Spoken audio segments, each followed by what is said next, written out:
Terima kasih Anda masih bersama kami. Bagi Anda yang baru saja bergabung, kami hadirkan kembali 3 berita utama hari ini. Aparat Polda Sumut gagalkan penyelundupan 100 kg sabu-sabu yang akan dikirim ke Jakarta. 4 pelaku ditangkap. Dua perwira Polres Asahan diduga melakukan pelecehan seksual kepada seorang tahanan wanita.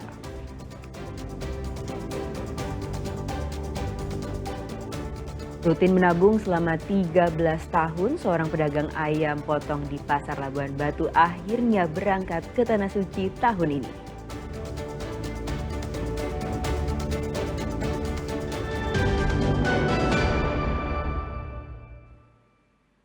6 unit rumah di Kelurahan Kuala Silau Bestari, Tanjung Balai, ludes terbakar pada Kamis malam pekan lalu.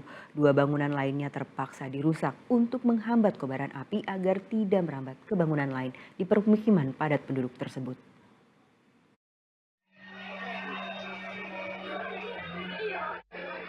Tujuh unit mobil pemadam kebakaran Kota Tanjung Balai kewalahan menjangkau sumber api di permukiman padat penduduk di Kelurahan C Silau Bestari.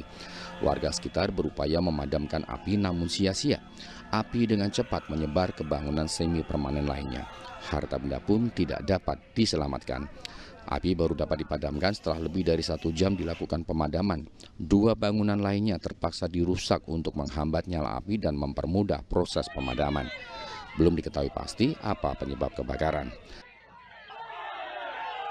Kebakaran ini terjadi di Kelurahan Kuala Silau Bestari, di Kecamatan 2, Kecamatan Tanjung Balai Utara, yang mana laporan kami terima sekitar pukul 21.30. Dan selanjutnya kami bergerak dengan 7 armada ke lokasi ini dan operasi kami laksanakan lebih kurang 1 jam setengah. Ada berapa tadi Pak total rumah Pak? Berapa? Total rumah yang terbakar ada berapa? Total rumah yang terbakar ada 4 dan 2 yang terdampak. Jadi kita bisa untuk memutus aliran api. Kerugian Pak? Kerugian estimasi ratusan juta rupiah. Itu penyebab apa Pak? Penyebab masih dalam penyelidikan pihak yang berwenang. Tak ada korban jiwa dalam peristiwa ini namun kerugian ditaksir mencapai ratusan juta rupiah. Tuti Alawiyah Lubis melaporkan dari Tanjung Balai. Kerusakan irigasi di area persawahan di Kecamatan Perbaungan Kabupaten Serdang Bedagai hingga kini masih menjadi sumber masalah bagi para petani. Para petani harus mengeluarkan uang tambahan untuk menyewa mesin penyedot air untuk mengairi sawah mereka. Kekeringan melanda persawahan petani di Desa Kesatuan Kecamatan Perbaungan Kabupaten Serdang Bedagai akibat kerusakan irigasi di lahan persawahan milik warga. Sebagian petani ada yang menunda masa tanam karena tak sanggup menyewa mesin penyedot air. Hal itu terpaksa dilakukan daripada mereka mengalami kerugian besar karena gagal panen akibat kekurangan air. Bagi petani yang memiliki dana lebih harus mengeluarkan dana tambahan untuk menyewa atau membeli mesin penyedot air agar tetap bisa mengairi lahan persawahan mereka. Kerusakan irigasi diduga kurangnya perawatan dari anggota Perkumpulan Petani Pemakaian Air atau P3A pada wadah penampungan air di desa tersebut. Kok bisa nggak ada air tuh gimana? Ya macam-mana mau masuk, dari sana nggak ada, dari sana nggak bisa. Jadi itu Dari pakai, sini pembuangan nggak bisa naik, jadi Mbak itu punya pribadi atau gimana? pribadi lah, punya sendiri, yang punya sawah ini, Kalau nggak ada mesin itu nggak ada air. nggak ada air lah. Ini dia baru semalam, baru kemarin diisi. Itulah buktinya itu, tuh, mana ada itu? Ini kan semalamnya di sini, ini Itu- kurang lagi, Ngisinya pakai apa Pak? mesin lah, Mesin. Udah berapa minyaknya tuh? udah 12 liter, Tapi dibersihkan Pak, irigasi kok tetap pakai mesin? orang airnya nggak ada, gimana? Orang air dari sana tuh nggak naik, nggak masuk. Udah dilaporkan sama penghulu juga, tapi gimana lah. Jadi Bapak kalau untuk perpanen itu Pak ada dikutip dari perairan? Ya kalau dari aku nanemi penutup pangeran enggak ada. Berapa seperantinya Pak? Ya itu rantai kena 3 kilo. Jadi kan ini di 9 rantai. Aturannya kan dengan 27 kilo, jadi 30 lah tuh udah kenanya tuh. Kalau ini kan banyak yang bocor, jadi Bapak tutupi pakai apa Pak? Ya bapak tutupin ini cari plastik itulah. Aku bilang sama pangeran kemana ini banyak yang bocor kok biarkan aja. Apa kata orang perairan Pak? Ya gak ada jawabnya. Para petani berharap permasalahan kekeringan ini bisa segera diselesaikan. Muhammad Hamdani melaporkan dari Serdang Bedagai. 282 jemaah calon haji asal Kabupaten Serdang Bedagai yang tergabung dalam kloter 14 diberangkatkan dari Masjid Agung Kecamatan Seirampah, Kabupaten Serdang Bedagai. Jemaah diimbau untuk selalu jaga kesehatan karena suhu di kota Mekah mencapai 45 hingga 50 derajat Celcius.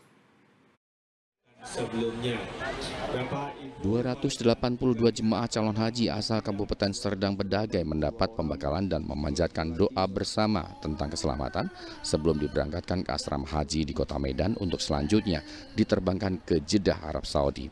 Wakil Bupati Serdang Bedagai mengingatkan kepada para jemaah calon haji agar selalu fokus beribadah dan menjaga kesehatan dengan banyak mengonsumsi air putih dan vitamin karena perakiraan suhu di Arab Saudi mencapai 45 hingga 50 derajat Celcius.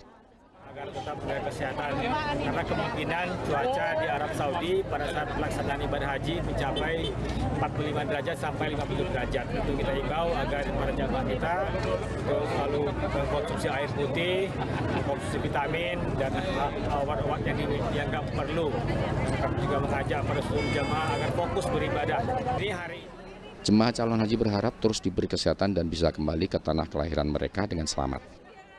Muhammad Hamdani melaporkan dari Serdang Bedagai.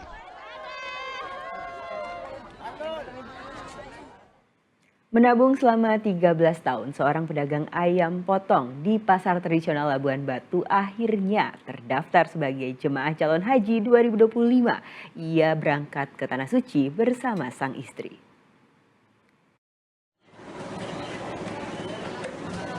Pasang surut mencari nafkah sebagai pedagang ayam potong di Pasar Glugur Rantau Perapat, Labuan Batu.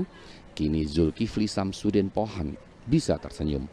Usahanya menabung belasan tahun dengan penuh kesabaran kini membuahkan hasil. Perjuangan warga Kelurahan Aimatio, Labuan Batu agar bisa menjalankan rukun Islam yang kelima ini bukannya tanpa ujian. Beberapa kali ia mengalami kesulitan keuangan, terutama pada saat pandemi COVID-19 lalu, di mana kemampuan daya beli masyarakat sangat berdampak pada penghasilannya. Namun Zulkifli berhasil melewati berbagai rintangan itu. Di sela-sela kesibukan berjualan ayam potong di pasar, kini ia tengah mempersiapkan keberangkatan ke Tanah Suci pada 23 Mei nanti bersama kloter 18 embarkasi Medan. Ini berangkat dengan siapa ya? Sama orang rumah lah Pak, berdua. Di kloter berapa Pak? Di kloter 19. Tanggal berapa nih berangkatnya? Tanggal 23 Mei 2025. Menabung untuk berangkat haji ini berapa tahun Pak? Selama 13 tahun Pak. Setahun dari hasil jualan ayam itu Pak ya? Iya Pak ya. Dari tahun 2011 pada tahun 2024 kami disuruh melunasi. Ia pun mempersiapkan kondisi fisik bersama sang istri agar ibadah hajinya selama di Tanah Suci nanti berjalan dengan lancar. Tuti Alawiah Lubis melaporkan dari Labuan Batu.